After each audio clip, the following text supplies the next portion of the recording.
Una vez que exitosamente hemos atravesado el diagnóstico de conocimientos previos de matemática financiera, hecho por el que lo felicito sinceramente, estamos en condiciones de seguir asesorando a nuestro amigo el Colo en su proyecto de inversión.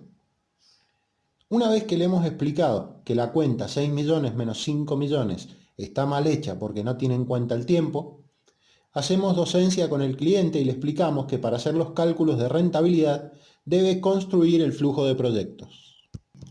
El flujo de proyectos es la representación gráfica y o matemática de los egresos e ingresos de un proyecto, junto con el momento en el que se producen ordenados cronológicamente. En el caso de la representación gráfica del flujo de proyectos, debemos utilizar la línea de tiempo. Una línea de tiempo, como bien dice el título, es una recta horizontal en la que cada punto corresponde a un momento en el tiempo. Si me sitúo en un punto de vista cualquiera, ese punto corresponde a un momento en el tiempo. Los puntos a la derecha corresponden al futuro y los puntos a la izquierda al pasado. Mientras más alejado hacia la derecha esté un punto con respecto a mi punto de vista, más alejado en el futuro estará ese momento. Mientras más hacia la izquierda respecto de mi punto de vista esté el punto analizado, más antiguo será el mismo. En la línea de tiempo, el segmento que une dos momentos corresponde a un intervalo de tiempo determinado. En esa línea de tiempo vamos a representar entonces los egresos e ingresos con signo negativo o positivo respectivamente, haciendo coincidir el monto con el punto correspondiente al momento en el que se produce el ingreso o egreso. Hecho esto, el Colo, que es una persona muy responsable, nos presenta nuevamente su flujo de proyectos. Al observar el mismo, vemos que la tarea está parcialmente correcta, y como buenos docentes les indicamos que, al principio y al final, no son datos, sino que los mismos debieran ser expresados en momentos específicos en el tiempo. El Colo inteligentemente nos dice que lo ha hecho así porque no sabe bien cuándo comenzará el proyecto. Nosotros, reconociendo que la contestación es muy buena, le decimos que entonces nos debe informar el periodo de tiempo o el intervalo de tiempo entre esos dos momentos. En definitiva, hay tres variables que nos debe proporcionar, o al menos una, para que podamos seguir trabajando. En este punto, como equipo de asesoramiento y mientras damos tiempo al Colo para que busque la respuesta, repasamos teoría e identificamos que estamos parados en la etapa de preinversión, que como hemos estudiado en los capítulos 1 y 2 del libro, sabemos que concluye con la evaluación de rentabilidad del proyecto. Recordando aún más el esquema de los hermanos Zapac y con el dato que nos acaba de traer el Colo, de que el periodo de tiempo es de 6 meses, es decir, el intervalo de tiempo entre al principio y al final es de 6 meses, ahora podemos seguir con el proceso.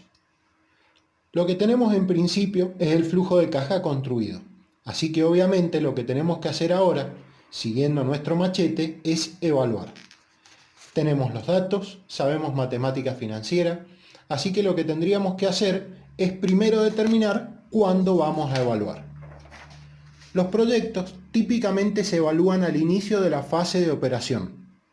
Así, por ejemplo, en un proyecto típico como el presentado a continuación, el momento de la evaluación es el momento n, que se denomina formalmente momento cero.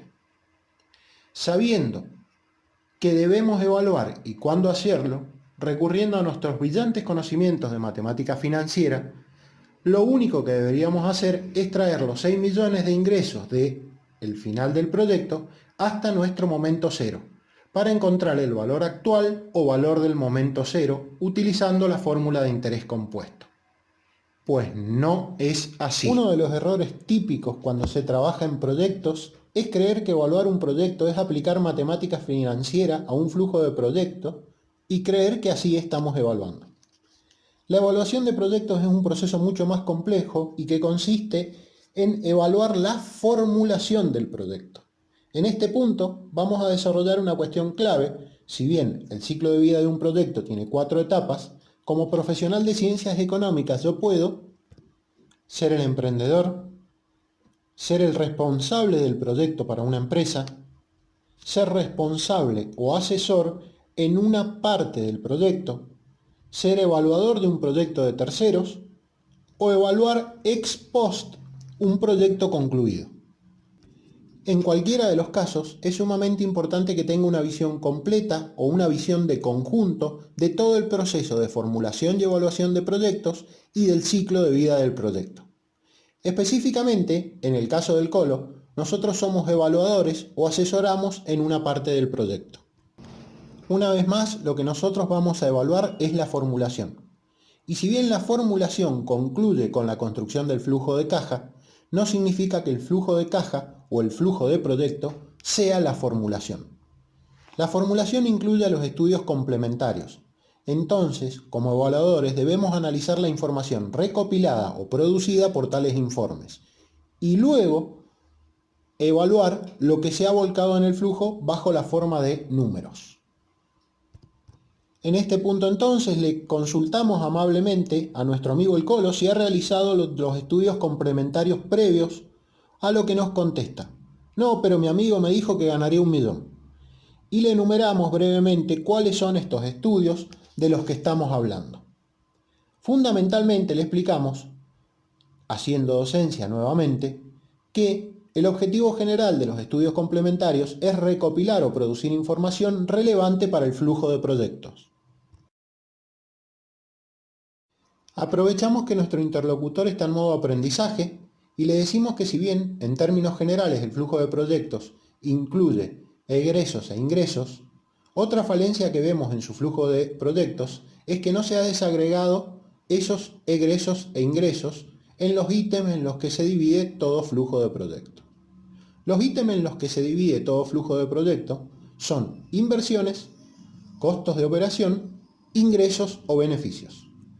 Esta desagregación de ingresos y egresos en beneficios, costos e inversiones es vital para entender la importancia de los estudios complementarios en la formulación y evaluación de proyectos. Si bien todos los estudios aportan información relevante para la construcción del flujo, los estudios aportan mayor o menor información a cada uno de esos ítems en los que clasificamos ingresos y egresos. Siguiendo entonces con el tema, en el flujo de proyectos del Colo, ¿cuántas variables hay? Observando detenidamente, deben determinar cuántas variables estamos viendo. Si han estado siguiendo la lección, hay en principio 5 variables en el proyecto. En principio, y si han estado siguiendo la lección con atención, deberían haber identificado al menos 5 variables en el proyecto: ingresos, egresos, fecha de inicio, fecha de final e intervalo de tiempo. Si bien esto es parcialmente correcto, nosotros somos profesionales y sabemos que esto se trata de un proyecto de producción de tomate. En este proyecto, nosotros debiéramos haber identificado al menos 11 variables.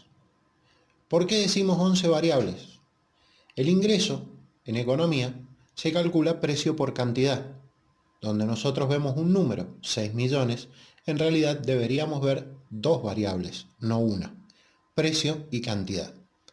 Por el lado de los egresos, donde yo estoy viendo un solo número, en realidad va a tener al menos 6 variables.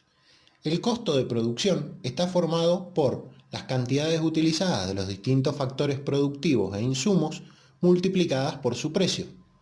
Un proyecto básico sería cantidad de capital por precio de capital, más cantidad de mano de obra por precio de la mano de obra, más cantidad de insumos por precio de los insumos, suponiendo que hubiese un solo insumo, como en este caso. Entonces, estaríamos hablando que donde estaba el menos 5 millones, en realidad había 6 variables. 6 variables más 2 variables de ingresos se deben sumar a las 3 variables de tiempo, que eran la fecha de inicio, la fecha de final y el periodo de tiempo o el intervalo de tiempo entre el inicio y el final. En este punto, debemos observar que las estimaciones sobre ingresos y egresos entonces no son suficientes en un flujo de proyectos y que primero hay que clasificarlas, como dijimos anteriormente, en inversiones, costos y beneficios. Y luego de eso hay que tener en cuenta que los números incluidos en el proyecto corresponden a cuentas matemáticas utilizando variables. En este punto, le hacemos a nuestro cliente la observación de que otra cuestión muy importante al construir el flujo de proyectos es variabilizar el mismo. Específicamente, en el monto de ingresos observado, debería especificar el precio y la cantidad. Cada vez que vayamos a construir un flujo de proyectos, no nos tenemos que olvidar de esa frase que dijimos anteriormente: variabilizar el flujo de proyectos.